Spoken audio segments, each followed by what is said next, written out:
Bonjour et bienvenue sur Boita, la chaîne qui parle d'audiovisuel et de cinéma. Voilà, sur cette chaîne, je vous partage des courts-métrages, je vous présente des films et des séries, et puis on discute de l'actualité du cinéma. Et donc on se retrouve aujourd'hui pour une nouvelle vidéo, et avant de commencer la vidéo, eh bien je vais quand même vous souhaiter bonne année, même si pour la première vidéo de cette année de la chaîne, eh bien je vous avais quand même souhaité bonne fête, mais là j'ai quand même envie de vous re-souhaiter bonne fête, bonne année 2022, plein de bonheur, plein de santé et tout, et surtout réussite dans vos projets, hein, j'espère. Voilà, je pense que c'est quand même mieux de vous le dire en face caméra, quoi. D'ailleurs, j'en profite, si jamais vous avez pas vu la dernière vidéo qui est sortie le 1er janvier 2022, et bien elle se trouve juste là, et elle parlait donc des nouveautés qu'il va y avoir sur cette chaîne en 2022. Peut-être que vous en avez déjà vu certaines, notamment le nouveau logo, la nouvelle bannière,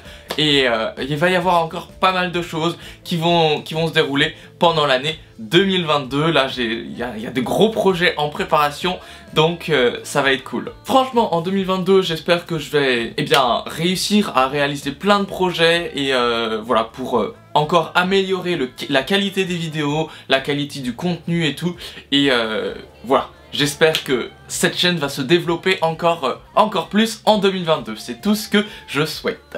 Voilà. N'hésitez pas d'ailleurs vous aussi à me mettre dans les commentaires quels sont vos objectifs pour 2022. Voilà, moi c'est le développement de cette chaîne, et vous, qu'est-ce que c'est? Bon, allez, on arrête les bavardages et on va directement attaquer dans le vif du sujet, à savoir les armes au cinéma, comme vous l'avez sûrement vu dans le titre. Moi franchement, je peux pas trop vous parler des armes au cinéma puisque je m'y connais pas énormément, et les seules armes que j'ai, c'est vraiment des armes en plastique. Les deux sont complètement cassés, donc vraiment qualité très minime. Autre arme que j'ai, c'est un couteau suisse, voilà. Bon, ça peut servir d'arme. Donc on va aller voir quelqu'un de plus renseigné que moi sur les armes, de plus passionné aussi, et qui a plein d'armes chez lui. Vraiment, je suis allé chez lui, il en a partout.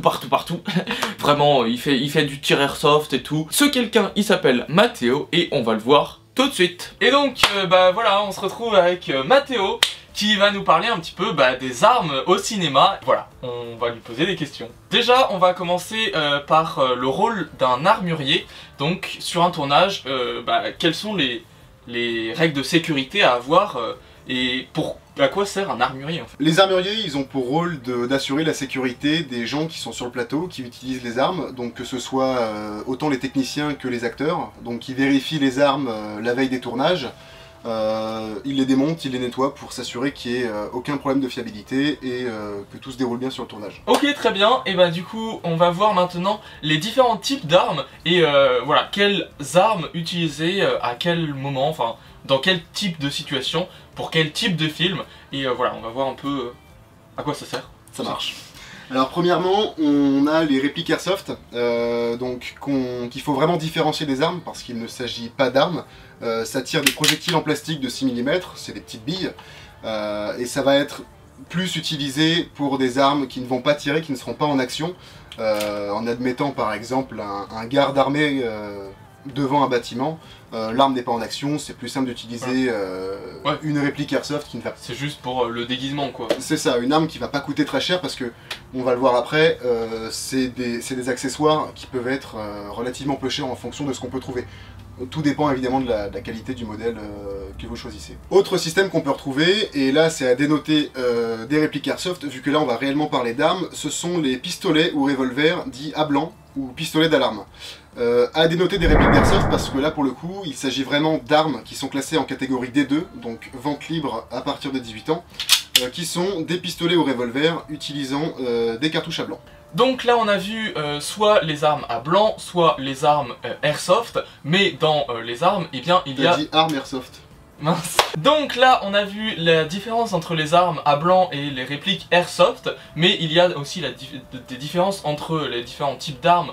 Par exemple il y a des revolvers ou des pistolets, donc c'est quoi la différence vraiment entre les deux? La différence notable, c'est que un pistolet, c'est une plateforme justement qui va avoir un chargeur qui va être amovible, avec une culasse qui va partir en avant et en arrière, et sur le principe de fonctionnement, lorsque le pistolet va tirer, va y avoir une douille qui va sortir. ce qui n'est pas le cas sur un revolver, où là il va y avoir un barillet qui va sortir, les douilles vont se mettre une à une dans le barillet et ne vont pas sortir pendant le tir. Ce qui fait que, à ce titre, les revolvers à blanc sont peut-être plus fiables que les pistolets qui eux ont peut-être plus de chances de s'enrayer. Et je dis ça, ça dépend pas mal du modèle et de la marque que vous achetez, mais en général c'est toujours plus fiable de prendre un revolver si vous comptez par exemple tirer plusieurs coups ou vider un chargeur. Donc là on a vu les armes de poing, mais les armes qu'on peut tenir à une seule main, mais il y a aussi des armes qu'on tient à deux mains, donc les armes longues, ouais. Des armes beaucoup plus grosses. Ouais, alors en gros, les lois en France étant ce qu'elles sont, on n'a pas d'armes à blanc longues, mais on peut tout à fait se contenter de répliques d'airsoft, en sachant qu'on dispose en plus d'une large gamme de modèles différents, donc fusil d'assaut ou bien il y a de tout. Fusil à pompe. Il y a donc des armes à blanc, des répliques airsoft, et qu'est-ce que l'airsoft offre de plus que les armes à blanc ou inversement? Déjà, dans un premier temps, ça va être le choix du modèle. Avec l'airsoft, vous avez un nombre de répliques qui va être beaucoup plus important, surtout en fonction du modèle. Vous pourrez avoir des modèles qui sont un peu plus exotiques que vous ne pourrez pas trouver avec des armes à blanc, que ce soit en réplique de poing ou en réplique longue.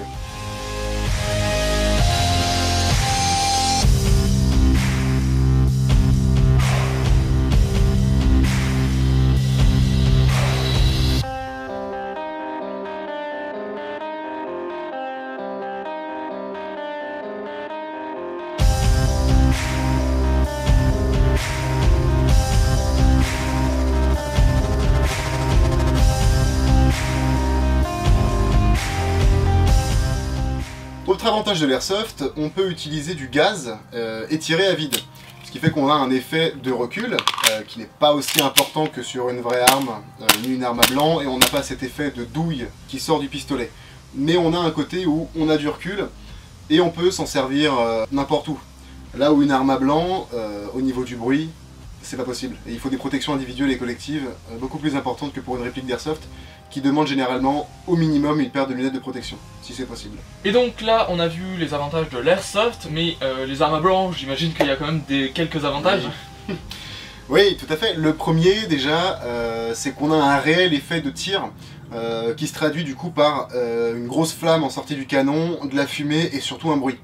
Un bruit qui est, soit dit en passant, qui peut être plus fort qu'une vraie arme à feu, ce qui se traduit tout simplement par la balle à blanc, qui contient plus de poudre qu'une balle classique, qui elle contiendra de la poudre et une ogive. Autre point à noter, au niveau du recul, c'est pas du tout la même chose d'une arme à blanc à une arme à feu.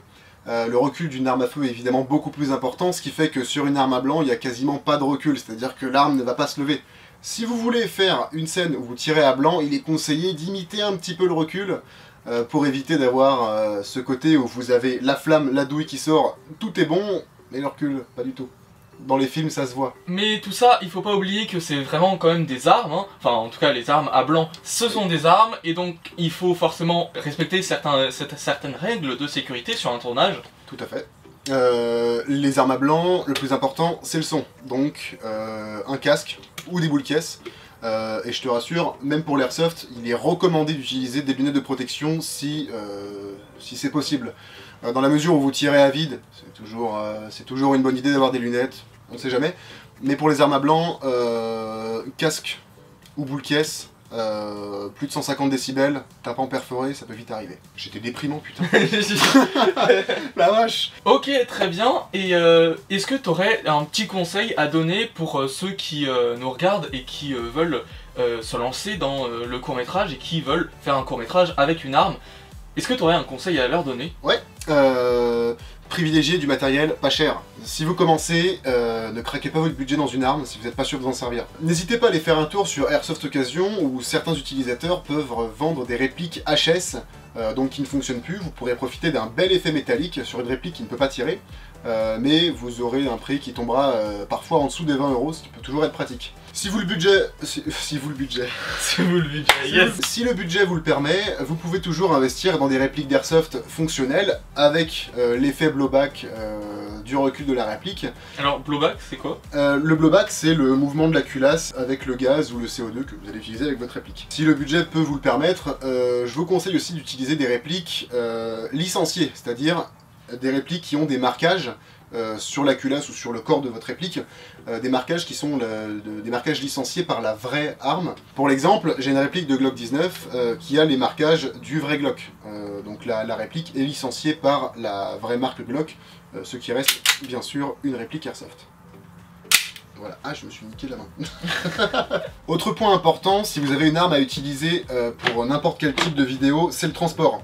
Privilégiez toujours une mallette, que ce soit avec une réplique ou une arme à blanc.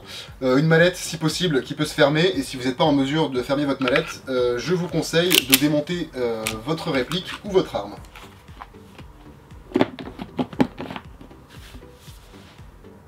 Et bien sûr, il faut aussi veiller à la sécurité, hein, puisque voilà, on va pas tirer ça n'importe où, il faut que ce soit quand même encadré, il faut que ce soit dans le cadre d'un tournage, que ce soit, voilà, on va pas tirer en public et tout. Faites bien attention sur vos lieux de tournage, qu'il n'y ait pas trop de passages, et que voilà, que les gens s'enfuient pas en courant en vous voyant, quoi.